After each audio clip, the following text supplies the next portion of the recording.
You know what? I think that every once in a while, and being that it's the end of the year, I think it's time we take a step back and we just start talking from the very beginning, right? What is VA disability? Let's get into that and some of the big stuff around it.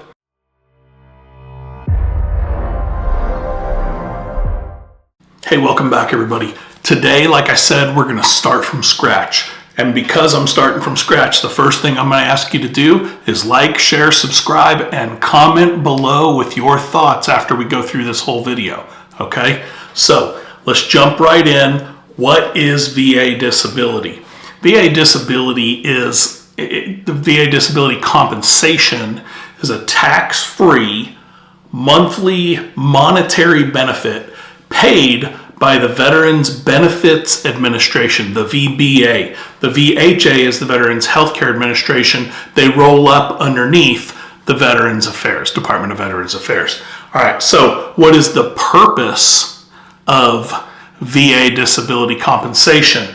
It's compensation for veterans who have an injury or an illness or something that's been aggravated by some time in their service, by an event, by continued overusage from something in service that caused this diagnosed issue to negatively impact their lives. So it's a way that that we just make sure that, hey, we acknowledge that your time in the Navy or your time in the Army, your time in the Marine Corps, Air Force, whatever, Space Force, Coast Guard, might as well name them all. But your time that you spent there, we realize that we did some damage to you, so we're gonna financially compensate you for some of that moving forward. It doesn't devalue you. It doesn't say that you're a disabled individual and you need to go get a placard put in your car because you can't walk to the front door. It doesn't mean any of that. What it really means is it's a compensable monthly amount of money that they will provide to you based on the damage that was incurred during your time in the service. That's what VA disability is. Now, I've already covered, the differences between the two departments, but it's very, very important to understand. The VBA handles the money side, disability compensation, pension, education, housing, home loan stuff. VHA is 100% healthcare. Medical centers, clinics, medical care. That's what they're in charge of. The primary requirement, and I know we talked about this before in other videos, but again, I'm hoping you'll share this with somebody who's brand new to this process. The underlying, just main essential component of this is connecting your current diagnosis to an event in service. It's called service connection, right? And it's absolutely critical to have service connection, or the VA is just going to write you off and say, just another statistic. Thank you. Have a nice day. Right? So let's make sure that we understand that completely. I am reading off some notes, so I'm going to keep looking down every now and then, right? Eligibility, generally, you must have served on active duty or active duty for training or inactive duty for training, and your discharge must have been under other than dishonorable conditions. There are some cases where you can get some benefits with a dishonorable, but most of the time, and I mean overwhelming majority of the time, it's going to be not disability compensation. So for VA disability claims, you're better off just going and getting your VA healthcare, which I believe that you can get now, even with a dishonorable discharge. Now, if you have an other than honorable discharge, that's not a dishonorable. You are still counted in the other than dishonorable conditions, okay? There are 3 elements to service connection. We've covered these before. I'm going to cover them again. Current medical diagnosis, current within the last year, okay? Preferably something that's been haunting you since service and you can show a pattern. Second is the service injury or event, Were you a jumper, and when you hit the ground, you busted your knee up real bad, or you compressed your spine, or were you working in a loud noise machine shop and you ended up with hearing damage, etc., right? PTSD from whatever activities you were in. All of that is a service event or an injury. Now, the third part of this is connect the dots, is what I call it. It's a medical nexus. It's basically a medical opinion from a doctor that says this condition was at least as likely as not caused or aggravated by the service member's time in service, okay? That medical nexus is the connect the dots. You got your diagnosis, you got your in-service event, the nexus puts them together, okay? So think of it like that. What types of service connection are there, right? There's direct, which means, I broke my back while I was in the military and now I can't lean down. That is a direct thing that happened. You have service treatment records to back it up.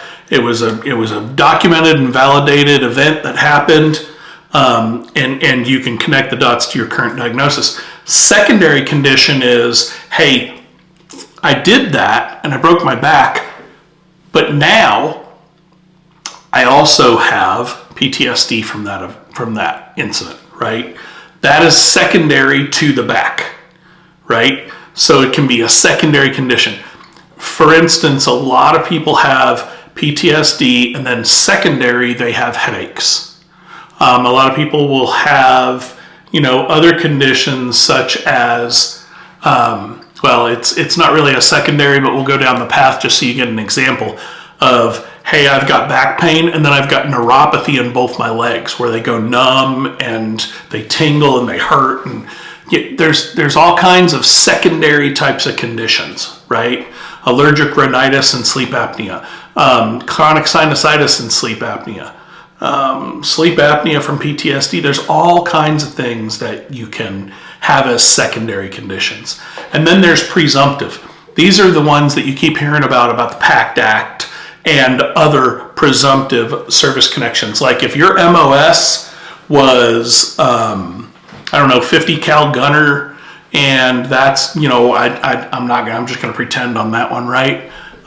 Or 10 millimeter, gunner's mate in the Navy, and you spent unlimited amounts of time around these giant cannons on a destroyer, and you go in and you say, I have hearing damage and I have tinnitus. First of all, presumptive, they're going to automatically give you that because they're going to presume that based on your MOS, you probably have tinnitus. But there's other things like Agent Orange in Vietnam. If you have if you had exposure to Agent Orange, there's some presumptives you can get there. The Gulf War, burn pits, PACT Act stuff. Other than that, there's asthma. There's all kinds of other things that those of us that were in the Gulf War that we ended up just lucky to have because we're at home walking around still, but lucky to have. But this is what we got from being over in theater, right? So the VA for those presumptives presumes the service connection. So you've got your diagnosis.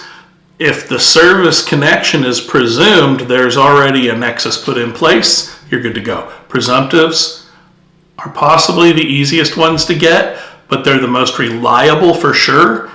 Unfortunately, they don't come with the biggest ratings, but that's for a different video altogether. All right, so let's talk about the disability rating system. The VA assigns a disability rating to, I'm laughing because I know where we're going here, from 0 to 100%. You can have a 0% disability rating. Hearing loss is one that has a lot of 0% disability ratings. I have a 0% disability rating for hearing loss. I also have tinnitus, and believe it or not, they gave me hearing aids at the VA even though I have a 0% hearing loss. It's because I don't meet the chart numbers where they intersect to make it a bigger than 0. Of course, the hearing aids help a lot and I can actually hear in a crowd, but there's problems with the testing, in my opinion, of how they do hearing loss. But nevertheless, you can get a 0%, okay? You can also get 100%, which is total incapacitation, not able to work, not able to be social. There's all kinds of things you can get for 100%. Missing an entire arm, missing a leg, whatever. There's a lot of things that can contribute to 100%. Now, you can also understand that there is a difference in what your percentage is versus what your compensation is, right?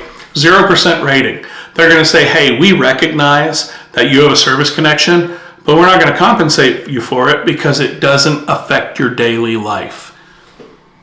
Debatable, but it doesn't affect your daily life according to our, grading system or rating system. And I think it's really important to understand that. You get that 0%, but now you've got access to VA healthcare for that, and you've got ancillary benefits such as, being able to go and find other ways to connect secondaries onto it. But that 0% rating can actually help you a lot. Between 10% and 100%, your compensation goes up, obviously, right? 10%, right about, it's just under $200 now, I think. But the amount increases as you go. Now, when you hit 30% combined, okay, we'll talk about combined in a minute, but when you hit 30% combined, you're eligible for additional allowances, such as if you have dependents. If you're married, your spouse is a dependent. If you have kids living at home, they're dependents, okay? So you get compensated, but you also get a dependent, I'm going to call it an adder, onto there to compensate you a little bit more because they know you are trying to, provide for these families. All right, now let's talk about the combined rating. I have a shirt that I sell, probably my favorite shirt. It's about VA math. It says 50% plus 50% equals 75%, because that is how the VA does math. They do it based on a whole body, right? So if you have two 50% ratings, they're saying this half of me, the right half of me, is completely disabled. All right, because that's 50% of my body. Now, there's 50% left, right?